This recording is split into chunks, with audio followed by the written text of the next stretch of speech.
லைஃப்ல எதுக்கும் வருத்தப்படாதீங்க, தப்பா எடுத்துக்காதீங்க. என்னடா டாக்டர் கேஷுவலா சொல்றாரு, இதை நமக்கு என்ன நம்ம இழக்கிறோம்னு நினைக்கிறோமோ அது வேற ஒரு ரூபமா நமக்கு திரும்பி வரும். என்ன நம்புங்க. இது நான் என்னோட வாழ்க்கை அனுபவத்துல சொல்றேன். நிறைய வாழ்க்கை பாடங்கள் பார்த்தவங்ககிட்டயும் கத்துக்கிட்ட ஒரு விஷயம். வருத்தமே படக்கூடாதுங்க. Trust me. எதுக்கும் வருத்தப்படாதீங்க, தைரியமா இருங்க.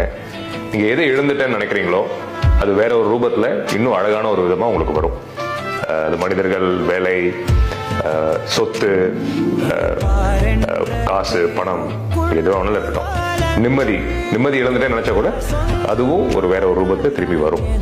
ஸோ இந்த நம்பிக்கையோடு இந்த பதிவுக்கு அப்புறம் ஒரு நிமிஷமும் நீங்க வருத்தப்படும் போது என் மூஞ்சி தான் உங்களுக்கு ஞாபகம் வரணும், நான் சொன்ன வார்த்தைகள் தான் உங்களுக்கு ஞாபகம் வரணும்.